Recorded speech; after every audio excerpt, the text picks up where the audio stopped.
और अब आज के दिन की सबसे विशेष बात, इसके पहले कि हम दिन तिथि मुहूर्त की चर्चा करें, हमसे बात कर लेते हैं सुशांत सिंह राजपूत की मृत्यु की बात। जिस दिन योग घड़ी तिथि में ये स्वर्गवास हुआ है, उसको देखते हुए नीच का गुरु वक्री, शनिदेव वक्री, गुरु और शनि एक साथ, राहु मिथुन राशि में स्थानाधिपति के साथ, जो ग्रहों की स्थितियां हैं उसके मद्देनजर भले ही झलक दिख गई हो, लेकिन अन्वेषक एजेंसियां अभी तक उन लोगों तक पहुंच ही नहीं पाई हैं जिन लोगों को इस स्वर्गवास का जिम्मेदार समझा जा सकता है। आपको ये बता दूं कि 13 सितंबर के बाद जब बृहस्पति देव मार्गी होंगे, तब इस रहस्य का अनावरण होने की संभावना बनेगी, और उससे भी ज्यादा संभावना बनेगी जब 20 नवंबर के बाद ग्रहों की स्थिति और भी बदलेगी। 23 सितंबर को जब राहु अब मिथुन राशि छोड़ेगा, उससे भी स्थितियां बदलेंगी, और दिसंबर के बाद जाकर इसमें पॉजिटिव सुधार होंगे। और ये जो इस समय आप बहुत शोर शराबा सुन रहे हैं, ये शोर शराबा 13 सितंबर के बाद कुछ थमने लगेगा। वजह यह है कि बहुत से तथ्य सामने आने लगेंगे, और बहुत सी चीजें जो तथ्य नहीं है और जिनको तथ्य समझा जा रहा है वो साफ हो जाएंगी, और जो तथ्य है जो वो सामने आने लगेंगे। पब्लिक की क्यूरियोसिटी शांत होगी, और राष्ट्र के और जो देश की स्थिति है, देखिए जो वृषभ लग्न है, उस हिसाब से जो ग्रहों की स्थिति बन रही है, भारत के विवेक स्थान पर विवेक का स्वामी गोचर कर रहा है। अब देश का विवेक जगेगा, और देश राष्ट्र जो है उसका ध्यान देश की जीडीपी पर लगने लगेगा। चीजें बेहतर होंगी, और इस सिलसिले में भी अच्छे रिजल्ट सामने आएंगे, लेकिन उसके लिए हमें थोड़ा सा इंतजार करना पड़ेगा। जल्दी ही हम अपने अगले शो में और जनपत्रियां भी डिस्कस करेंगे।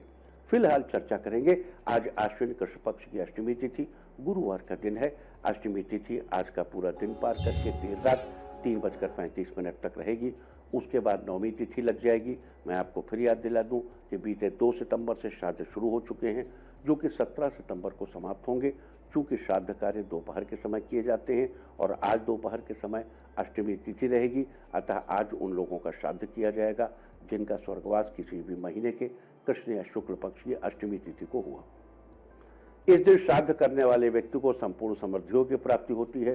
तो ये थी चर्चा अष्टमी श्राद्ध की, और अब बात करते हैं आज के योग और नक्षत्र की। आज शाम 6:36 तक वज्र योग रहेगा। वज्र का अर्थ होता है कठोर। इस योग में वाहन आदि नहीं खरीदे जाते हैं। इस योग में कोई भी नई वस्तु नहीं खरीदनी चाहिए। इसके अलावा आज दोपहर 1:39 तक रोहिणी नक्षत्र रहेगा। इसके बाद मृगशिरा नक्षत्र लग जाएगा। 27 नक्षत्रों में से रोहिणी का चौथा स्थान है। इसका संबंध जामुन के पेड़ से बताया गया है। आज के दिन जामुन के पेड़ की पूजा करनी चाहिए, उसे नुकसान नहीं पहुंचाना चाहिए। तो ये थी वज्र योग रोहिणी नक्षत्र की बात। अब बात करेंगे आज के दिन की महत्वपूर्ण चर्चा। आज कालाष्टमी है, और हर माह के कृष्ण पक्ष की अष्टमी तिथि को कालाष्टमी मनाई जाती है। कालाष्टमी के दिन भगवान शंकर के भैरव स्वरूप की उपासना की जाती है। भैरव के 3 रूप हैं, काल भैरव, बटुक भैरव और रुरु भैरव। आज भगवान शंकर के काल भैरव स्वरूप की उपासना करने से जीवन की सारी परेशानियां दूर होंगी और मनचाही मुरादें पूरी होंगी। साथ ही आज जीवित पुत्र का व्रत है, और इसे जीवतिया के नाम से भी जाना जाता है। यह व्रत महिलाएं अपनी संतान की रक्षा और उनकी मंगल कामना के लिए करती हैं। साथ ही संतान प्राप्ति की इच्छा रखने वाली महिलाएं भी इस व्रत को करती हैं। तो ये थी कालाष्टमी, जीवित पुत्र का व्रत, श्राद्ध से जुड़ी चर्चा। अब बात करेंगे महालक्ष्मी व्रत की। आपको ध्यान दिला दूं कि माता महालक्ष्मी व्रत 26 अगस्त से शुरू हुए थे, और आज शाम के समय देवी मां के पूजन के समय महालक्ष्मी व्रत संपूर्ण होगा। आज हम आपको महालक्ष्मी व्रत की पूरी समापन विधि बताएंगे। तो आइए शुरू करते हैं चर्चा महालक्ष्मी व्रत की समापन विधि के बारे में। पहले तो यह जान लीजिए कि आज शाम को पूजा के समय आपको किन किन चीजों की जरूरत पड़ेगी। पूजा के लिए 2 सूप, 16 मिट्टी के दिए, प्रसाद के लिए सफेद बर्फी, फूल माला, तारों को अर्घ देने के लिए यथेष्ट जैसा चाहिए वैसा पात्र, 16 गांठ वाला लाल धागा और 16 चीजें, हर चीज 16 की गिनती में होनी चाहिए, जैसे 16 लौंग, 16 इलायची या 16 सुहाग के सामान आदि। और अब बात करते हैं पूजा विधि के बारे में। शाम को पूजा के लिए सबसे पहले अपने हाथ में वही 16 गांठों वाला लाल धागा बांध लीजिए जो आपने व्रत के पहले दिन बांधा था। फिर माता महालक्ष्मी के आगे 16 देसी घी के दीपक जलाइए और धूप दीप से देवी माँ की पूजा करें। साथ ही फूल चढ़ाइए, लेकिन ध्यान रहे देवी माँ को कभी भी हर श्रृंगार का फूल नहीं चढ़ाना चाहिए, हर श्रृंगार का फूल नहीं चढ़ाना चाहिए। फिर एक सूप में 16 चीजें रखकर 16-16 की संख्या में रखकर उसे दूसरे सूप से ढक दे और उसे माता के निमित्त दान करने का संकल्प करें।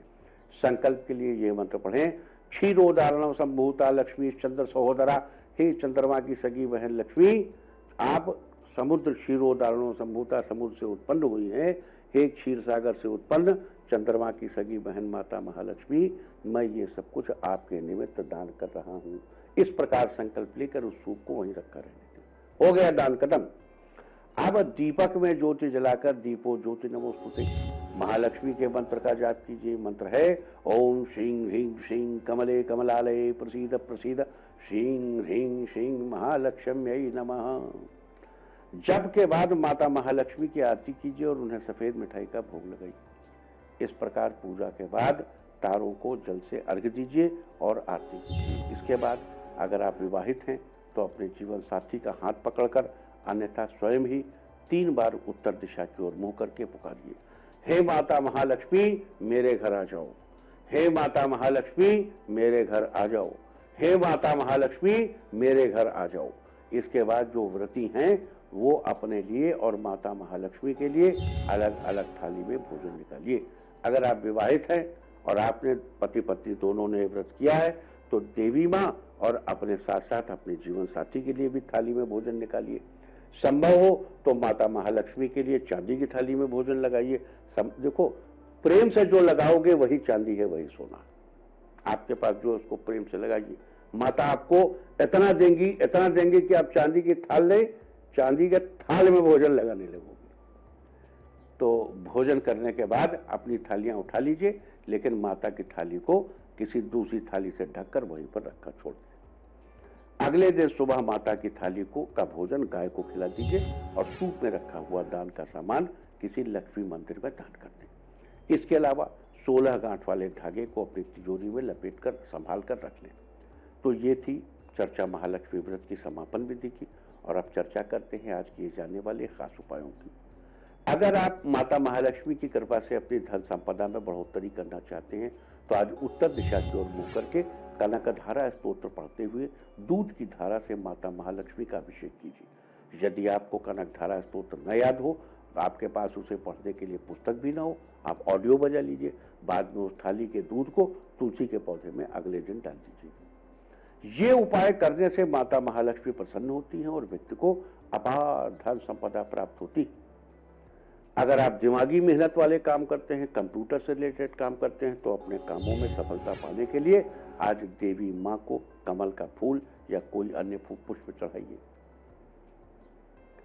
अगर आप स्पोर्ट्स के क्षेत्र में आगे बढ़ना चाहते हैं तो आज के दिन आप देवी माँ को तेज पत्ता चढ़ाइए, साथ ही देवी माँ को कत्था युक्त पान का भोग लगाइए। तो ये थी चर्चा आज किए जाने वाले कुछ खास उपायों की। और अब बात करेंगे आपको अपनी राशि के अनुसार किस चीज से हवन करना चाहिए। मेष राशि वालों, मां की कृपा पाने के लिए आज मधु, घी और शक्कर से युक्त बेल के फलों से हवन कीजिए। वृष राशि वालों, माता का आशीर्वाद पाने के लिए आज कमल के सूखे फूलों को जल में भिगोकर हवन कीजिए। मिथुन राशि वालों, मां की कृपा पाने के लिए आज आप चावल से हवन कीजिए। कर्क राशि वालों, माता का हाथ अपने सिर पर बनाए रखने के लिए आज घी में दूर्वा भिगोकर हवन कीजिए। सिंह राशि वालों, माता का आशीर्वाद पाने के लिए आज घी में कमल गट्टा डुबोकर हवन कीजिए।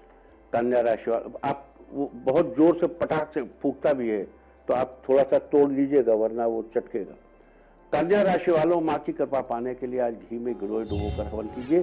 तुला राशि वालों, माता की कृपा पाने के लिए नंद्यावत के पुष्पों, पीली सरसों और लक्ष्मीवल्ली, जिसे मेष श्रृंगी भी कहते हैं, उससे हवन कीजिए। अगर सारी चीजें न मिले तो इनमें से जो भी चीजें मिले उनसे हवन कीजिए।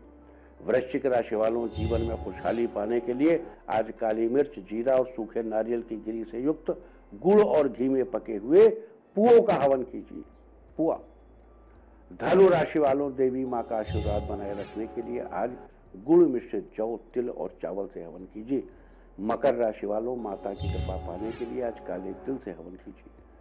कुंभ राशि वालों, मां की कृपा पाने के लिए, अपने जीवन को समृद्ध बनाए रखने के लिए आज चावल की खीर से हवन कीजिए।